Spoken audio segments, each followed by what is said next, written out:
Well, hello everyone, and welcome to our travel webinar series.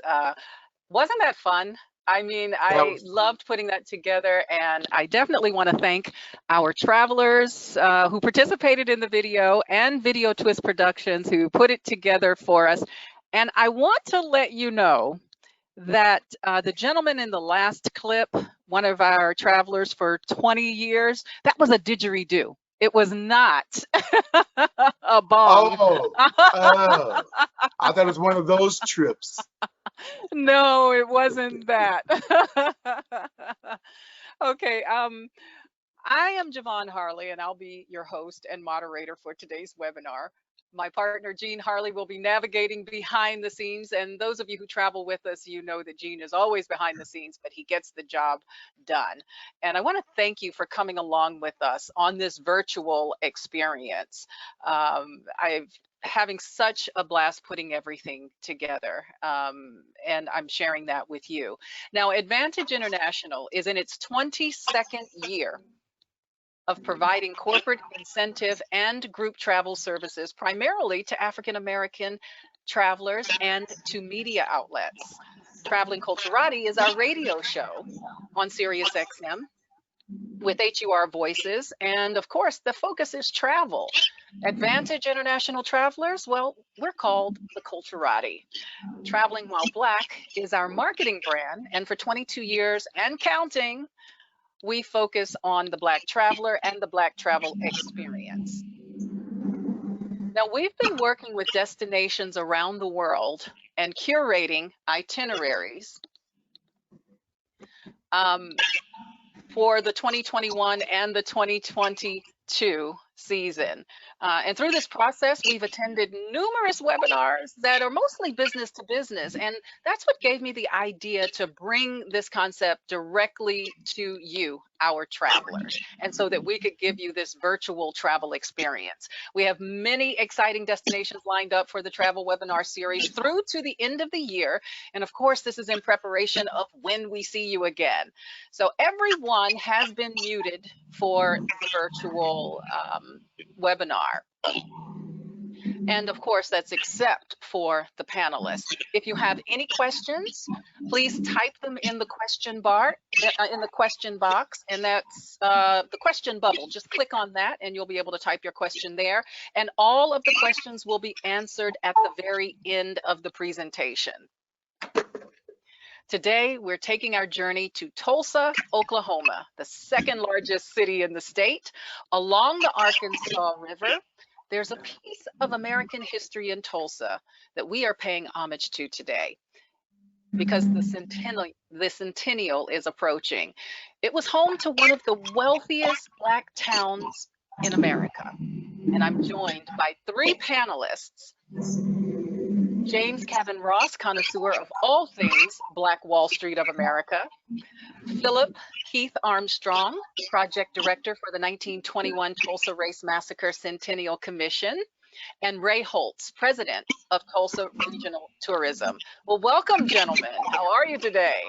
Hello. Great to be here. Fantastic. Well, let's get started. James Kevin Ross is a connoisseur of all things Black Wall Street of America. And since his return from Houston, Texas, now over 2 decades, Ross hits the ground running in the quest of researching the hidden and untapped history of Tulsans of the Greenwood community. Inspired by the works of Dr. John Hope Franklin, a native Tulsan and renowned author and historian, Ross was led on a path in search of the history of Black Wall Street of America, following in the footsteps of his father, retired state representative Don Ross.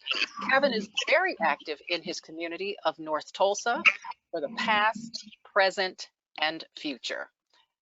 Kevin, paint a picture for us of Greenwood during its heyday and why it was called Black Wall Street. Well, to understand about Black Wall Street, you must understand before it was Black Wall Street, it was the Negro Wall Street as coined by noted historian, noted educator, Booker T. Washington, who would come to Tulsa and made numerous trips to Oklahoma And when he walked upon the lands of the Greenwood area, he saw at the early stages of the Greenwood area where the buildings start to erect. And there he coined the phrase, "This is the Negro Wall Street of America." And that moniker stuck up until the civil rights movement when it became Black Wall Street. But to get an idea of what this area looked like, you saw independence of wealth, despite the dreaded Senate Bill #1, which is a Jim Crow law that forced African Americans not to shop, not to live, not to venture on the southern dividing line of white Tulsa, but to pull themselves up by their own bootstraps, like Booker T. once said, of all African Americans. And they made a way out of nowhere with the numerous buildings of shops, hat shops, photography, law offices, entertainment venues, any service that was needed. And there was no need to venture outside the boundaries of the Greenwood district. Everything was right there, and everybody got along. And on top of that, the services, but goods and services, duplicated itself. Numerous grocery stores were plentiful in the Greenwood area, unlike today where North Tulsa is considered a food desert. And you mentioned that because of Jim Crow laws, they were confined to this area. But what was the relationship between the residents of Greenwood and Tulsa during that time? During that period of time, here before statehood, all people were able to get along together. The Native Americans, the white folks, and the black folks were all able to get along, except when that first bill came into fruition, which made Jim Crow laws legal to hate somebody because of their color. But despite that, everyone got along. There was a lot of wealth to be made in the Greenwood area. And so there was no problems, so they thought, until the ill-faithful day in June 1st. But before then, the movie theaters, the candy shops, the garage, especially the new technology of the automobile. And so those African Americans were ahead of the curve with technology, even with air flight. They were having their own airplanes, their own airfield, their own transportational needs were met by other African Americans within the Greenwood community. It was a sense of love that was felt all over. And I do not want to romanticize Greenwood spirit, but it had its bad sides too. But overwhelmingly, just like other parts of the city, and just like all of America, we had our good and our bad. But what's most memorable is the spirit that was quenched during that ill-fated day in 1921. Well, what was the catalyst that led to the violence on May 31st, 1921? Well, tensions were tight leading up to May, the end of time, end of that hot summer. You had the jealousy to intercede with the black community and the white community. A lot of things was said. It was something that was building up. The tension was felt on both sides of the fence. But on that one day, May 30th, Dick Rowland, a high schooler from Booker T. Washington School, was making money as a shoe shine boy in downtown Tulsa. He made a lot of money for that time just shining shoes, because at that time Tulsa was booming with the oil wealth. And so he chose, instead of finishing school, he chose the life as a hustler, shining shoes. So he went up to the second floor of the Drexel building to use the restroom. He was met on the elevator by Sarah Page, who was an elevator operator. Now, when the doors open, that's where the story kind of take on a different look in a different direction. One story is that Dick Rowland had tripped some kind of way and fell upon the elevator operator.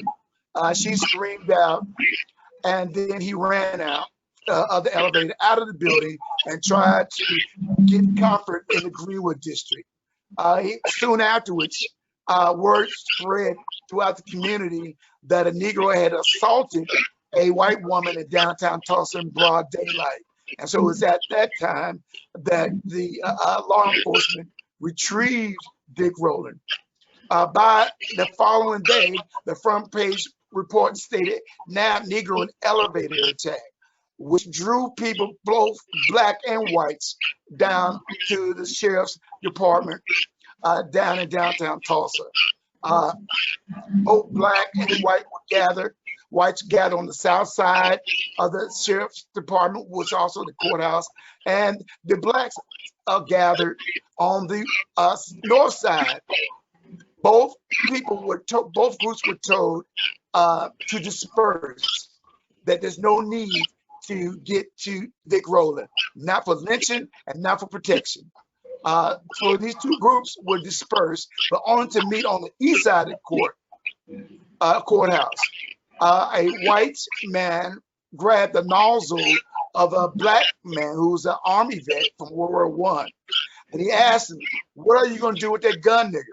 The big black vet said, "Use it if I have to."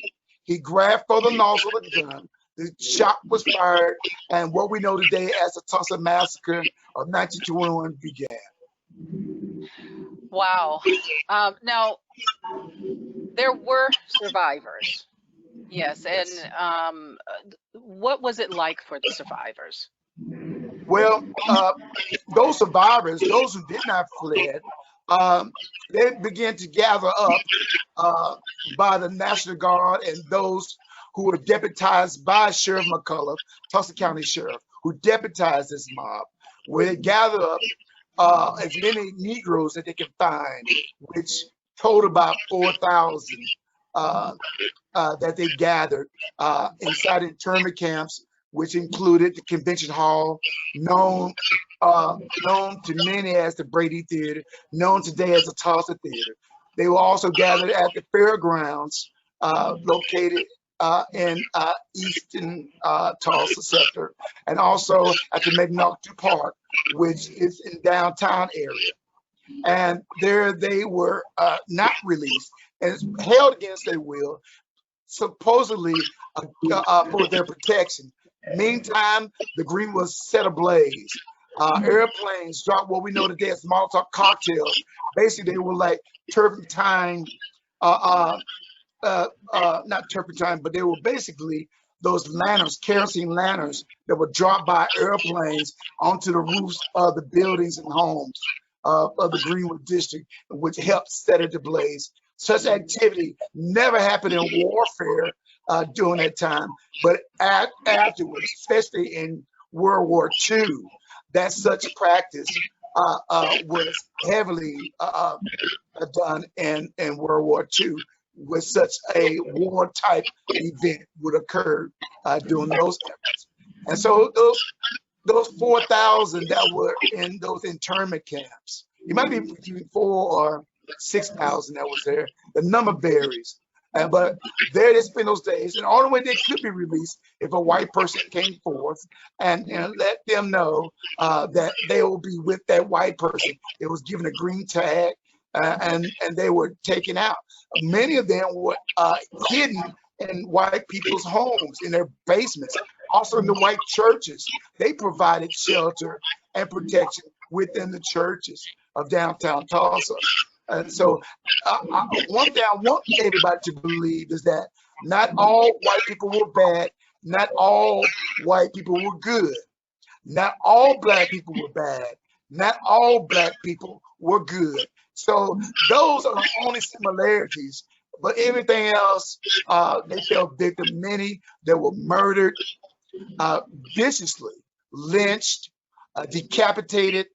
Then later on, their remains were thrown in the Arkansas River, allegedly through incinerators, and what we know today as impossible mass graves around the city, which that's what we are in process here in Tulsa, attempting to do, to look for the massacre of 1921.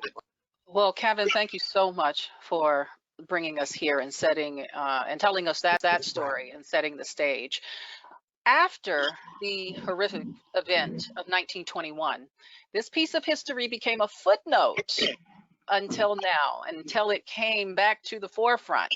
And my next panelist is taking us into the present and the future. Philip Keith Armstrong, a native of Ohio who has been in Tulsa for more than 20 years. He holds a bachelor's in mass communications from Central State University in Wilberforce, Ohio, and a master's degree in public administration from the University of Akron. Phil has a varied background working in the corporate sector and as an entrepreneur in the restaurant business.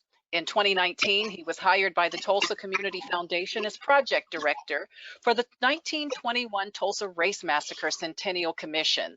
Phil has been actively engaged in the community by serving on several nonprofit boards. Most notably, is it Barthelm's?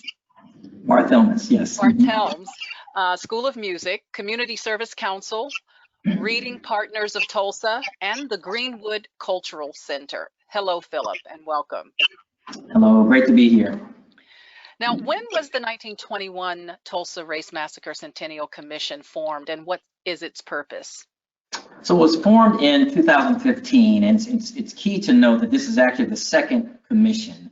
There actually was a first commission from 1997 to 2001, and in fact, Mr. Ross's father was very pivotal in the creation of that commission, State Representative Don Ross, and that commission actually looked at the damages, the destruction, and the history, the amount of reparations that should be considered by the city and the state, and that was a it's actually an excellent report that's available for anyone to read at this time. So this is the second commission that was formed in 2015. African-American State Senator Kevin Matthews, he was the only Black state senator serving at that time, and just started asking the tough questions centered around the state was getting ready to look at in the next 5 years, looking at the 25th anniversary of the Oklahoma City bombing.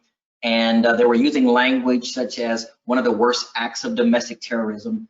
And Senator Matthews started reminding people, this is not the first time that this has happened. The worst act of domestic terrorism in Oklahoma in terms of citizens bombing on other citizens occurred in 1921. And of course, he got the conversation going again and started reaching across the aisle, and the commission was formed.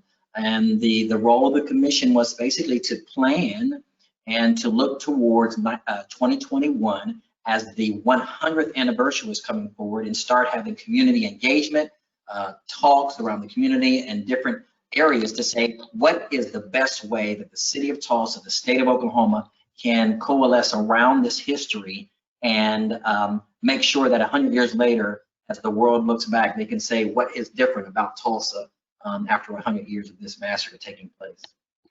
Well, it's really nice that there is, and it's important that there is this commission, and that its purpose and its agenda will carry on certainly beyond 1921, but putting us in a position where we can actually commemorate that event, pay homage to it, and put that piece of history, which is American history, in the forefront. Let's all face it, history is the good, the bad, and the ugly, and we have to look at it all in order to grow from it.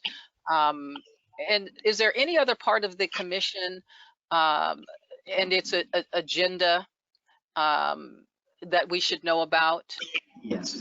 So there are several committees that were formed. A brick and mortar, and you're seeing there one of the major brick and mortar projects, and that's the building of Greenwood Rising. That's the name that the community contributed in deciding what the name would be. Greenwood Rising, the Black Wall Street History Center, a world-class museum-grade facility that will be built at the corner of Greenwood and Archer, which historically was the gateway to Black Wall Street, as Mr. Ross has already educated us on what was Negro Wall Street. That was the actual gateway. Greenwood was the main street where all the commerce that really took place. And so to build this there and to be right at that corner is really a phenomenon in and of itself. One of the other projects is a building of a pathway to hope. That will be a narrative historical walking path that will take you from Greenwood over to Elgin and take you into the entrance of the John Hope Franklin Park. But those are the major projects, as you see some of the renderings on the screen there to give you some visuals. But in addition to that, we do have an economic development committee. We have an education committee to look at the educational initiatives. This is the third year that we've had a Summer Teachers Institute, where the commission actually brings in public educators from all over Oklahoma, where they learn this information, they learn the curriculum, they learn how to teach it, they actually get certified, and they go back to their district to teach other teachers. And that's growing significantly by leaps and bounds. This year we had our first virtual experience, of course, because of COVID. We were expecting about 150 to 200 to register. We had over 1,200 teachers register for this from all over the country. There were people logged in from Boston, Massachusetts, from Atlanta, from LA, from New York. There are people that want this history, want to know how to teach this history. And the ultimate goal, of course, is for this to be able to be included in the state testing standards. So as before you graduate from high school, it's no longer an issue of whether you're going to get taught this or not. It's going to be a required part of Oklahoma education teaching.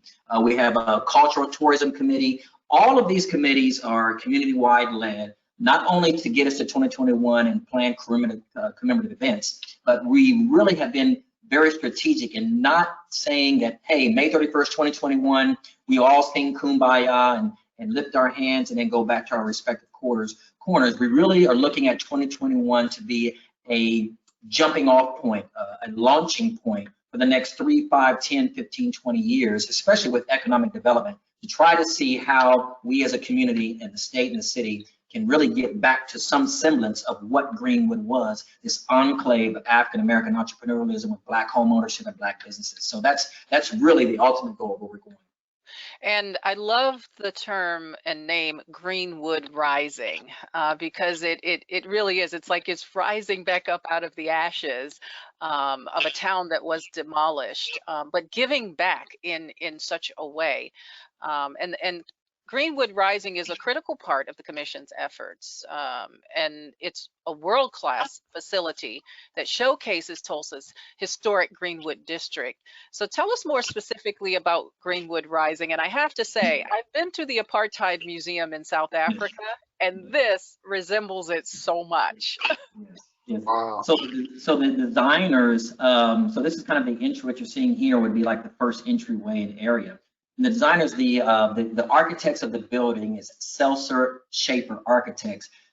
When we went out for, and I think it's important to note that we went out for bids, requests for proposals, there were 5 different architect firms that looked at this. And we challenged them, you know, before we look at what you're able to do, you know, what is your hiring practice and policies? How many African Americans and minorities do you employ? Who are at the leadership levels? What do you know about this history? Seltzer Schaefer was the only group, surprisingly, that actually asked to come visit Greenwood and spend the day to learn the history. They actually came to the Greenwood Culture Center. I was on the board at that time. They asked to come to Greenwood Culture Center and spend a whole day, twice, to go through the facility to show we don't just want to build a building, we want to be a part of an experience. So that, and the second part is the interior. I think a couple more slides and you'll see the interior of the building. The actual history of the building, or I should say the narrative of the museum, is designed by New York City Local Projects, a New York City-based firm. Jake Barton is the principal and founder of that, and project director, African-American female, Lorraine Mensah. And where we found them, or got a hold of them, they designed the 9/11 Museum in New York City, and we took a representative group to Montgomery, Alabama, so that we can kind of see what's there culturally and see what we can learn. We went to the Rosa Parks Museum and the Legacy Museum, or the Lynching Museum. And at the Legacy Museum, there were just such a phenomenal detail. And that, if you haven't been there or your viewers haven't been there, I highly, highly recommend that be on your bucket list. The Legacy Museum tells the history of African Americans from slavery to mass incarceration. And there were so many just wonderful experiences in there. We said, who designed this museum? And that's how we got in touch with local projects. So they've flown here several times. They've met with different individuals from the community to get an understanding of what the community wants to see. And one of the things that was overwhelming, the overwhelming response from those in this community was, don't just talk about the massacre. Don't just have that the key point. Mr. Ross did an excellent job of what we're going to be doing in the museum, and that is talk about the whole history of Greenwood. How did Black people get to Oklahoma? How did they get their land? How did they get their wealth? How did this place called Greenwood get created? On top of that, talk about the massacre, but educate people that these people rebuilt this community and was made bigger and better after 1921. That's what a lot of people don't realize. All of that's going to be told in this experience, and it all leads to a visual chamber, an experiential chamber called the Journey to Reconciliation. And that will actually be an amphitheater seating area where programs will take place, where we can actually sit and have discussion, where you can actually have these difficult discussions about race. I've used this as an example with many groups that if Greenwood Rising was open today, the number of evening community programs that we would be hosting right now to talk about George Floyd and how we as a community deal with that, to talk about Ahmaud Arbery, to talk about what we learned from the Terrence Crutcher incidents and the shootings here, and a place where people can come and have these discussions, but walk away with a personal commitment to their spheres of influence and really try to have racial dialogue that leads to racial healing, not only in the city, but in this country. And so that's what this is leading to, a healing moment for people to come to here in Tulsa. Wow, I'm so excited and can't really wait to have this experience. Now, the mock-up that we're looking here, how large is this area? This looks like a pretty expansive area. Yeah, so the total is about 11,000 square feet, there's 4 chambers that people will come through. We'll talk about the first. When you come in, you'll have a theater there. I think your viewers can see there's a theater there where you'll watch a 2 to 3 minute video that will visually prepare you for what you're about to see. Then you go into the first gallery, and that talks about the spirit of Greenwood and how Greenwood was started. You go into a second gallery, which will have the first of its kind, a hologram historical experience within what would be a Black barber shop. And it's there's no other place in the world that will use a hologram experience barbershop to tell the history and story of Greenwood. You go from there into what we call the arc of oppression. It talks about all the incidents, the racial tensions that led to a 1921 happening. And then it goes into the rebuilding era, how the community came together and now the community was rebuilt. And then it goes into the second decline. What led to this place from the building of the Highway 244, urban renewal, or as many African Americans know, urban removal programs of the 60s and 70s that decimated Greenwood, to integration and the effects of the Black dollars going out of the community. And then the fact that many mom and pops, when they died, many of their businesses, they had no one to pass it down to. So we go through that history, and then you finally come into that round circle there. You see that area, the Journey to Reconciliation, that amphitheater where a lot of programming and educational programming will take place. Well, you know, reconciliation is such a key word, and I've seen the effects of it in my many trips to South Africa.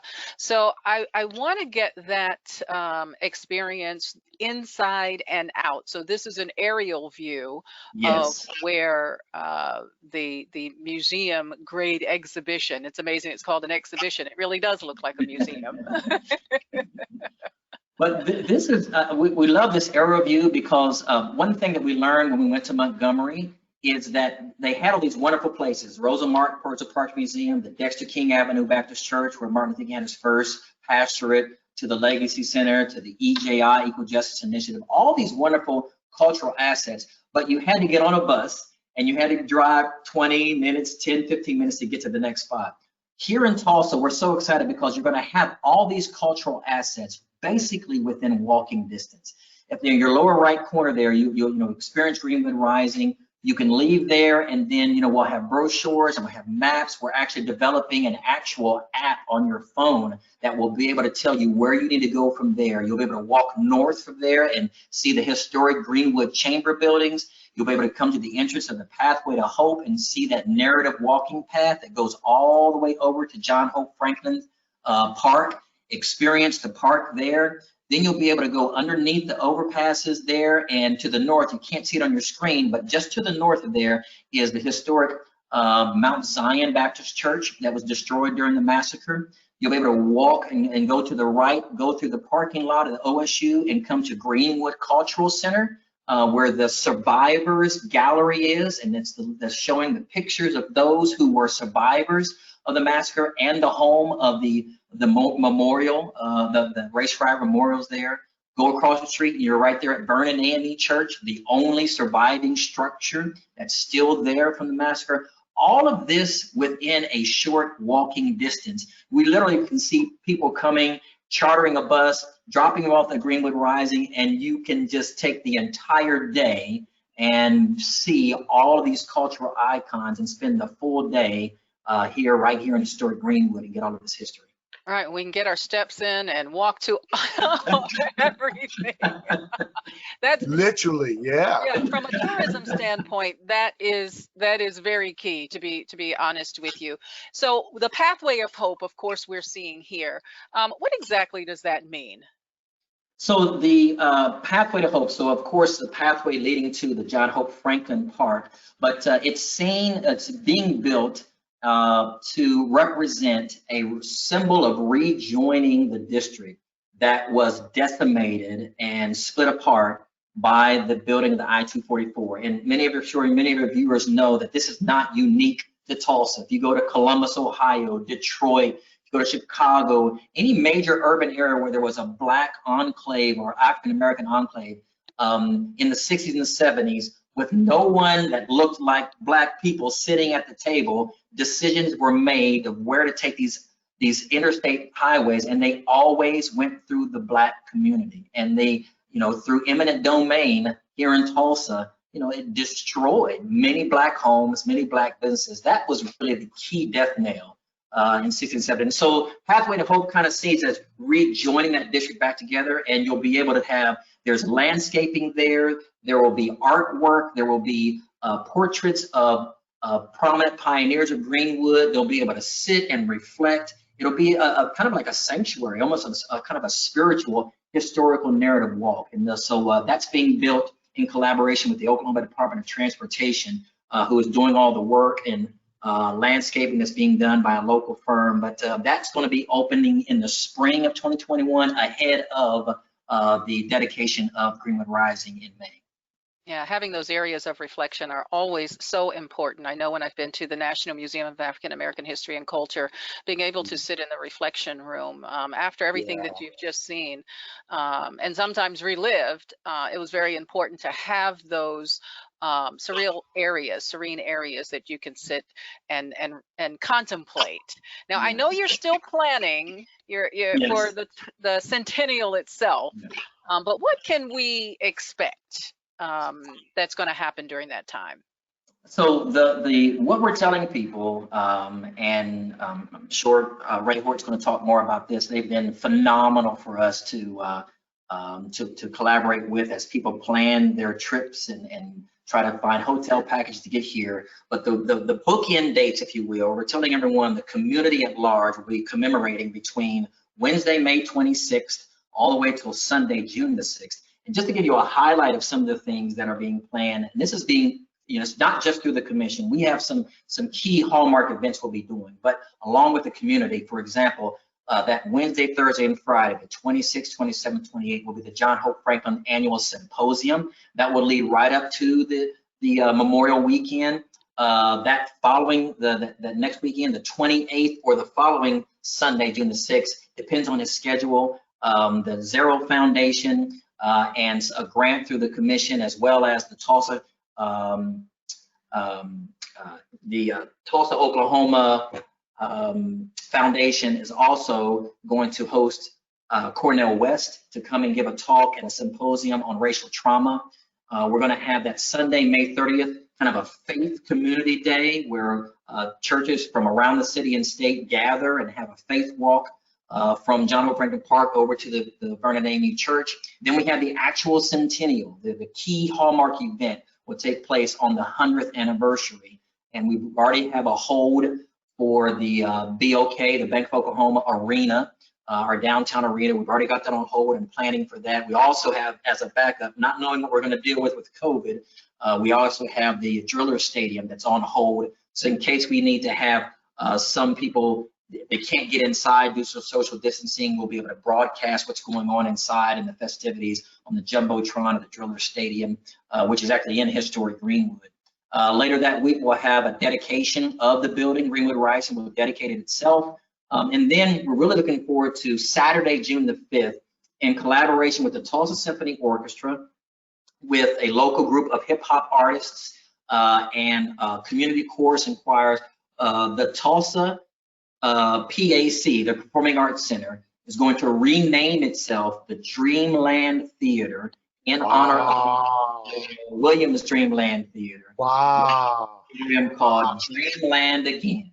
And that's the event's Dreamland Again. And it'll be, the whole evening will be orchestrated and arranged with the Tulsa Symphony Orchestra.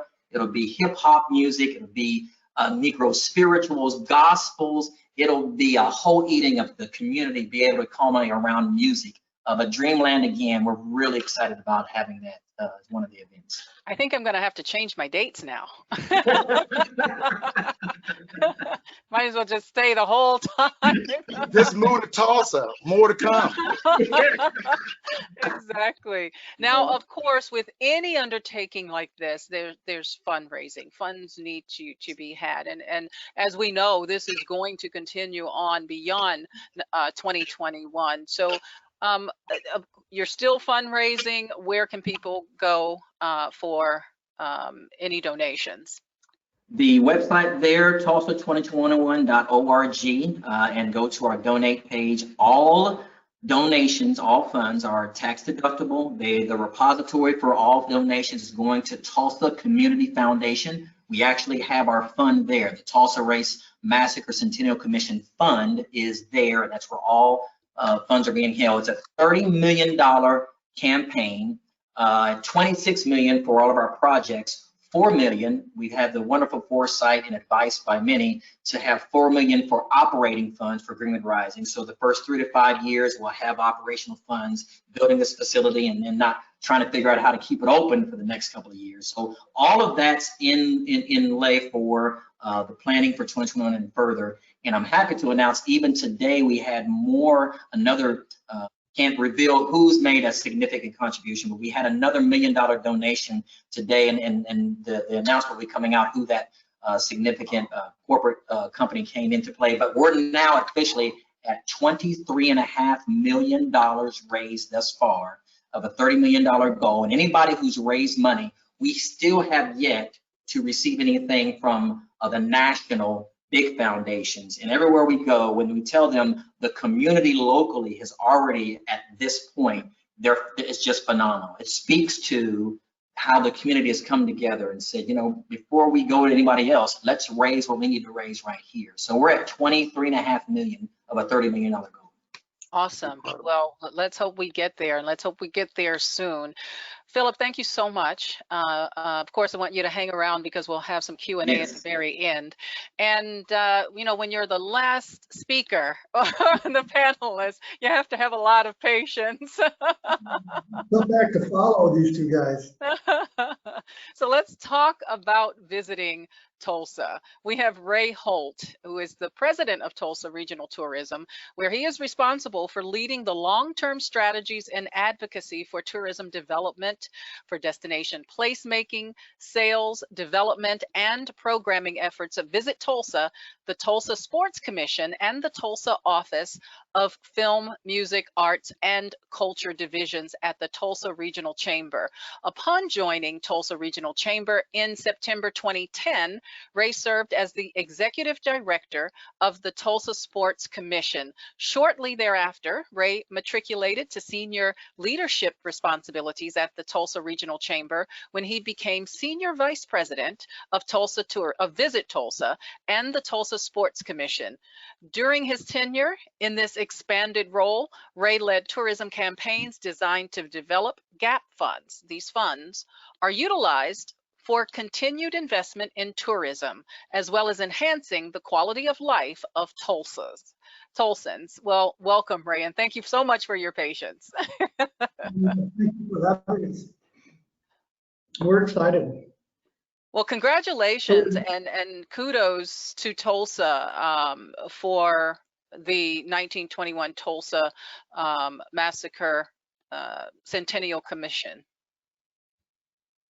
Well, thank you, Javon. I know we're working closely with Phil and Kevin, and we're excited about the opportunity to really kind of tell this story. Like most communities, you had alluded to earlier, we have good and bad stories, and I think this is part of our history and part of who we are. No different than the oil dynasty that was in the early 20s. The Ray Centennial is really important for us to have this conversation. And I've been here 10 years, and it's really exciting to see Philip and his leadership really put this program in the right direction. And as you can imagine, things like this are hard to talk about. And I think leadership has really changed that discussion. I think it really kind of unified the community. And I think, again, that's hats off to Philip and his leadership and his vision for this whole Centennial program. So Philip, thank you so much for all you're doing for the community and for telling the story. You know, the things that Tulsa really, I think the goal for us is to inspire people, Javon, through tourism. The community has such a great history that we enjoy the fact that we can tell that story. And I think the Centennial is going to help us talk about Tulsa as an inspiration to the African-American population in Tulsa for decades. And the opportunity to also allude to the fact that we need to change things in our community, like many communities. And I think this Centennial will help and is bringing attention to all of those things that as a community we need to do to be better. Not just for tourists and visitors, but for the community and for the residents and the people that work, live, and play there every day. Right. Well, we know some of the things that we will be doing in Tulsa during the Centennial trip for 2021. But let's talk about some of those other must-dos that are on the list for Tulsa. Absolutely. Well, Tulsa really is benefits from a rich culture of cultural activities and museums and arts. You can see some of the pictures here. To the top left is a new business, a sneakers business in Greenwood district. Really kind of a unique custom shoe store there that is, you must stop. If you're a sneakers fan, you want to go in there, take your credit card, your cash, whatever you need to do. You're going to be impressed with the fashion. And I think this is kind of the new entrepreneur spirit that Tulsa and the Greenwood district's been looking for, and we're excited about the new businesses coming in there. There's a new coffee shop and kind of a taste of unique beverages and stuff and mixology. The photograph you see to the right top corner is the Gathering Place, #1 attraction by TripAdvisor in the U.S. last year, built by the George Kaiser Family Foundation, and it's a $500 million unique experience park. And it's called the Gathering Place, and it's really meant for everybody. It's a place to gather and enjoy, and it's one of a kind. You won't find it anyplace else in the world. And I think one of the things that's cool about Tulsa is that the things that we're going to talk about today are unique to Tulsa. Everybody has your convention centers and arenas, and even though ours are great, the opportunity, I think, for visitors is to see the unique things about Tulsa. And clearly the Greenwood district, there is only one Greenwood district. There is only one Gathering Place.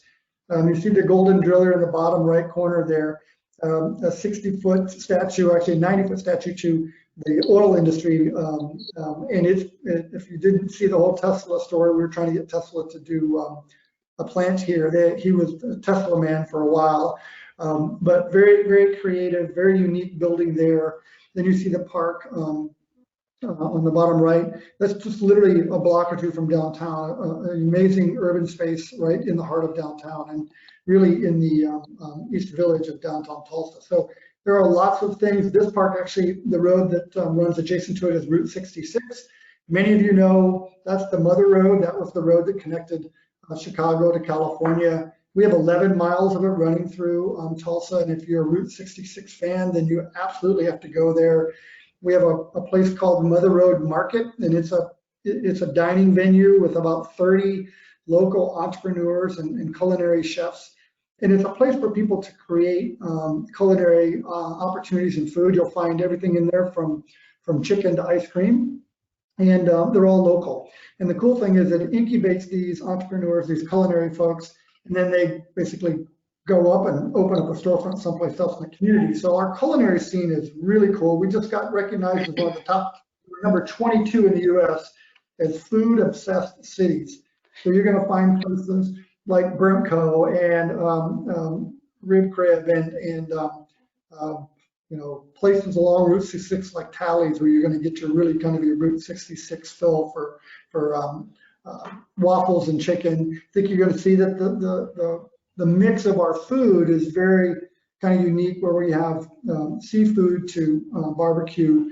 And in a city of our size, which is about 1 million people in the metro area, clearly when we're being mentioned as a top 22 city in the US as a food obsessed city, you know, you're not going to go home hungry or go back to your hotel. Yeah, I am definitely a foodie, and we were certainly going to get to that. And I still have to give folks the visual. And I love a city that has a park. It just adds, you know, such a wonderful aesthetic, but also nice places where people can hang out, that it's not just the building after building. So I love that. And the other thing I love about Tulsa is its accessibility.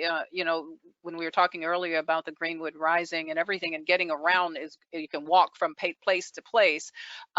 It's very easy to get around in Tulsa. So let's talk about that.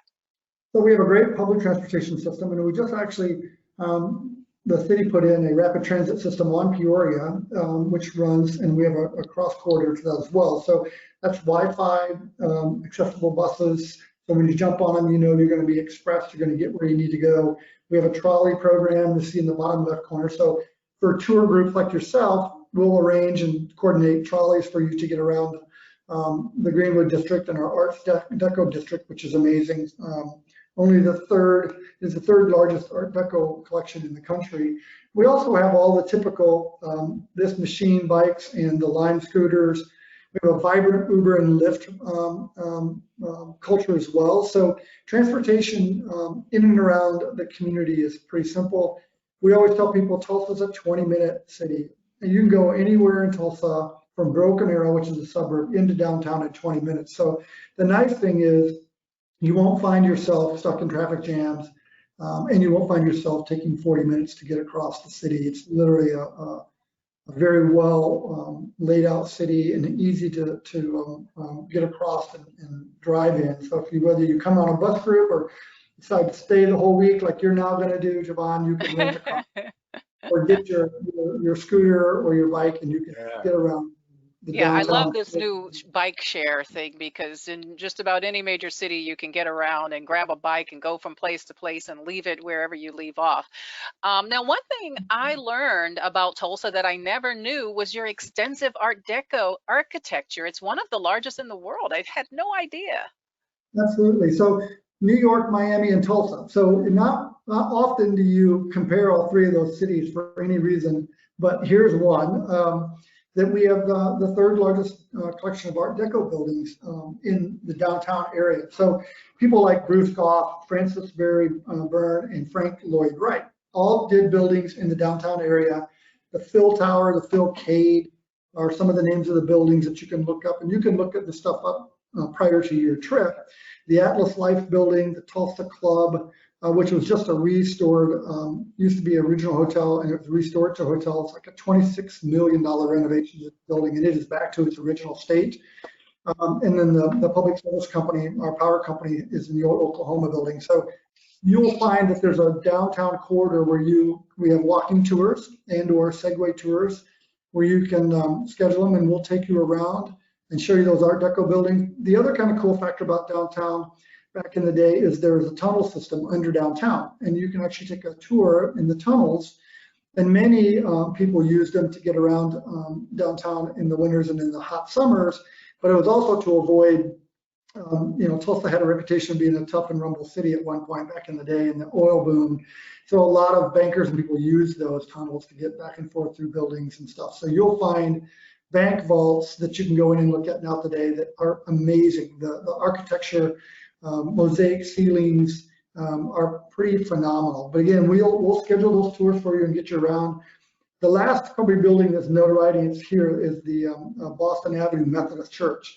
And it's an amazing church. When you walk into the sanctuary, the cathedral, it'll take your breath away. And it's one of the largest Methodist churches in the country. I think it's in the top 10, but it truly is an architectural piece that you want to see. It is simply gorgeous. Well, I want to bring us back to food because it's one of the reasons I visit any city. Oh, Lord, yeah. Oh, I just got hungry. Oh. What are some of the local specialties we can expect in Tulsa? Right. So we like to say we live to eat and not eat to live. So you'll find several places in the Greenwood district and in downtown and in our other districts like the Cherry Street district and Brookside and the East Village, where you'll find everything from barbecue to seafood. I will tell you that depending on your appetite for the night, and what's nice is most of these, there's about 90 restaurants in the downtown corridor. So whatever your appetite is for that night or your taste is, you'll find it in downtown. Everything from steaks at the Bull in the Alley, which is a speakeasy down an alley, to burnt co, to Italian food. I think the opportunity is you can dine there every night of the week and not have the same food. The opportunity is it's a very affordable city, which is kind of nice for visitors, is that you're going to have some of the best food you'll ever have, but you'll have it at prices that you'll appreciate. That's always a plus. And I understand you have some great craft breweries. We do. Actually, we have 15 plus breweries now, kind of almost in the downtown corridor and over to the East Village. We've got 3 that have been nationally recognized and won awards, and 1 international has won a brewing award. So the 15, I think that some of the top rated, obviously Marshall's Brewing, American Solera, Welltown Brewing, Prairie, which is well known, Heirloom, Rustic Ales, and Cabin Boys. A favorite of mine is the Dead Armadillo Brewery in Elgin Park. Nothing's Left Brewing Company. So the nice thing is we have tours as well. So we can put you on a trolley, and certainly you can't do them all in a day. I mean, if you did, we probably have to take you back to your hotel. But Pub crawl. But you'll find that they're very unique, crafted local beers, and you can get on a trolley and do several of them in their tasting rooms and actually do tours as well. So and we have a couple distilleries as well, so you can actually go and try some very unique distilled spirits as well. I always tell people beer has more flavor profiles than wine. A lot of people don't know that. And I'm a wino myself, but I do enjoy a nice beer every now and then. I don't go to meetings though, so I guess it's okay. Well, you'll find everything from an ale to a seltzer or a hard cider. So you'll be happy, Javon. Okay. What about gaming? So we're very blessed. Part of our destination, and many don't have this, but because of the Indian nations and their right to host gaming, we have a Hard Rock Hotel Casino just north of downtown, about 6 miles. Then we have the Cherokee, Muskogee Creek, that's Cherokees. Then Muskogee Creek Nation has the River Spirit and Margaritaville Hotel and Attraction and Casino. And then the Osage have the $1 Million Casino and Hotel. So all 3 of them have hotel accommodations, Vegas style hotels and accommodations. And everything in gaming you'd want, with the exception of maybe a couple of games, but there's card games, obviously. The opportunity too is that the entertainment there is very robust, like it is in the rest of the community. So you'll find lots of live music in most of our venues in downtown and in the casinos. So if you like gaming and nightlife and entertainment, live music, you'll find it at all those places. And you'll find live music in downtown at several locations while you're staying. So the gaming opportunity is a lot of evening stuff, and again, all within 8 miles or closer from downtown. Fantastic. And your arts and culture scene. So our arts and culture scene is pretty amazing. The picture to your left is Kehind Wiley, very famous artist. That's the Philbrook Museum. He did some work for President Obama. A very unique African-American artist that we have that art piece hanging in the Philbrook Museum. The Philbrook Museum actually was built by Waite and Genevieve Phillips, who started the Phillips 66. They built this Italian mansion on 23 acres with Italian gardens, and then endowed it and turned it into a museum. Instead of Tulsa was going to be a world-class city, it needed museums and arts and culture, and that's what they did. I think they lived in it for maybe 5 years and then turned it into a museum. So it's a separate, it's not a city or state-funded organization, it's totally private museum. Hosts some amazing events there. And then we have the Woody Guthrie Center. Obviously, Woody Guthrie's a great Oklahoman. And in today's world, I think he's very relevant in his political statement. And we're proud to have the Woody Guthrie Center right in the Arts District in Tulsa. We also have the Gilcrease Museum, which is Mr. Gilcrease was a Native American who had a huge passion for arts and collected it. Has the only copy of the Declaration of Independence that sits in the Gilcrease Museum. It's rare to see, but when the right people show up, we can usually get it out of the vault. But between the Philbrook and the Gilcrease, it's the largest collection of Western and Native American art on the planet. And I say that without any hesitation, as it's pretty amazing what you will see there in those two facilities when it comes to Western and Native American art. Obviously, we have the Tulsa Historical Society, which is a great place to go and search for Tulsa history. Online, if you want to kind of do a pre-advanced kind of education on Tulsa, you can go to their website and get all kinds of historical information and documents and read up on Tulsa as well. So, you know, we're really blessed with some of the museums. We also have the aquarium, which is the largest aquarium home to bull sharks in North America. And we have the Tulsa Zoo, which is again pretty amazing museum or zoo. But the other thing we have a lot of live music venues downtown for our music culture. Tulsa is a very robust music scene. Our Film and Music Arts Culture Office, we do probably 800,000 visitors a year to Tulsa just for live music. So imagine that. That's almost the entire city showing up for a music venue or a music performance in Tulsa annually. So our music culture is really vibrant. They call it red dirt music. Because of the red dirt in Oklahoma, but it's really, you know, when you think about Leon Russell and Woody Guthrie and some of the other folks, it's a pretty amazing music scene. We also have the Bob Dylan collection that's going to be opening up here next year. So if you're a music aficionado, you're going to like what Tulsa has to offer.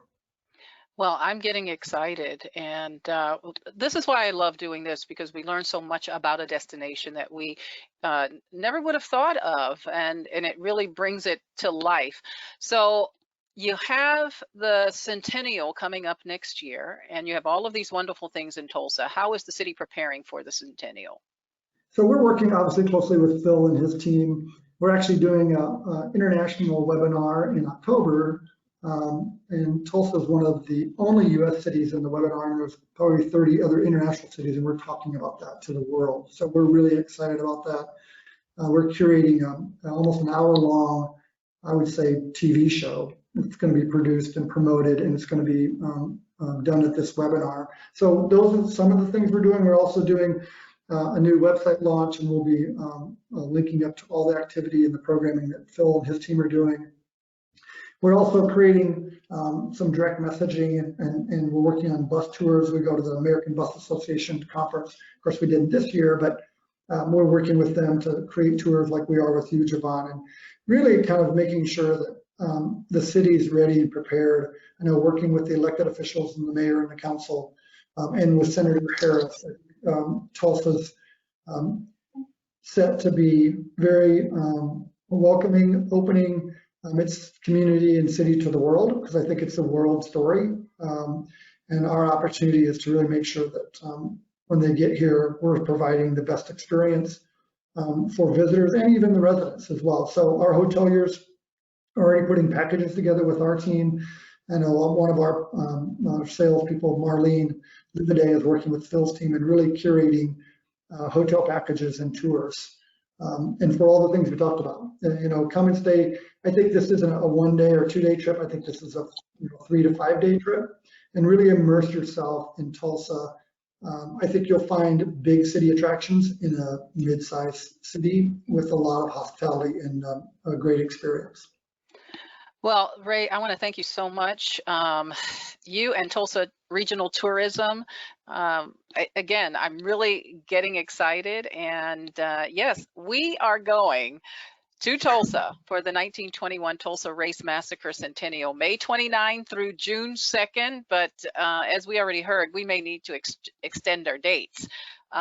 We'll have the package available very soon, and it will be posted on our website. So mark your calendars, save the date, because we will have it available. So I'm going to look at, I think we do have some questions here. Let me see.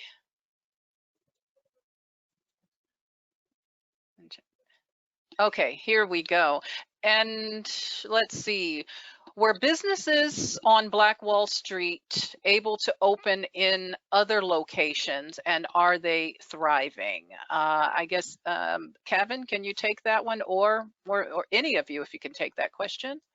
Well, I can say that there are African-American businesses to various degrees in the Greenwood district, in the one block remnant of the historic Greenwood district. And let me just say this to those who are listening: we will not be talking about a tour of Tulsa. We will not be talking about a Greenwood Rising. We will not be talking about a commemoration 100 years later. If it wasn't for the works of my father, State Representative Don Ross, who learned as a child what happened some 99 years ago. I'm also reminded of John Hope Franklin, who showed us I stand upon, among others, who pretty much gave me the marching orders to make all Tulsans historians, to learn about their history. So, and the phrase that he always tell me is that you must study and embrace your past, because history has a way of repeating itself. And if you do that, you'll be prepared for destiny. And that's the works that I teach the young and others. And those businesses that's right now going on, from barbershops to restaurants to insurance businesses, the arts, even boxing, all those are inside that one block. And please also keep in mind that the Black Wall Street wasn't just one street. It carried on further blocks to the south, to the east, and to the west, and to the north. Thanks to urban renewal, that those remnants of Greenwood went for miles on, further to the north, to the west, and to the east. And nowadays, we have the power of virtual businesses, where people has taken on a name, taken on a spirit of entrepreneurship in the name of Black Wall Street, in the name of Greenwood. And I'm so proud of that, because people are now claiming the power of Greenwood and what lessons that are teaching us. We're all learning history at the same time. The young, the old, various cultures. There are still yet things that are hidden. And I'm so glad that we're at this time, because I hope that the spirit of what we're learning about Greenwood will continue to be like that, and more businesses. And hopefully it will be so overwhelmed we have to expand further to the west, further to the south, and further to the east. Absolutely. And I think you pretty much answered one of the other questions, which was Greenwood a neighborhood, a street, or both? Because of the reference that the young man ran to Greenwood. And one other thing I want to say before you answer that question is I learned from some music I used to listen to back in the day from the Gap Band, that GAP was an acronym for the area in Tulsa. I had no idea that we were already having a brush with history right Oh then and no, there. you know, the Gap Band is what we always know as the ambassadors Tulsa. The story go back to the Gap Band acronym. The original name was the Greenwood Orchard and Pine Street Band.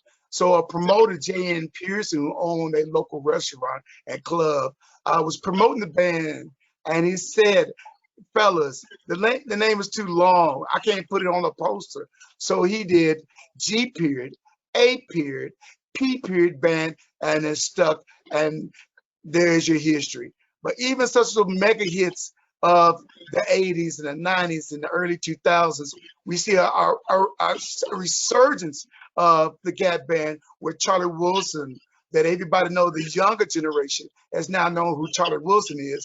And now they too know the history of the Gap Band. And I'm so blessed to know him as a friend, and as well as the other brothers, you know, and we just have a rich history.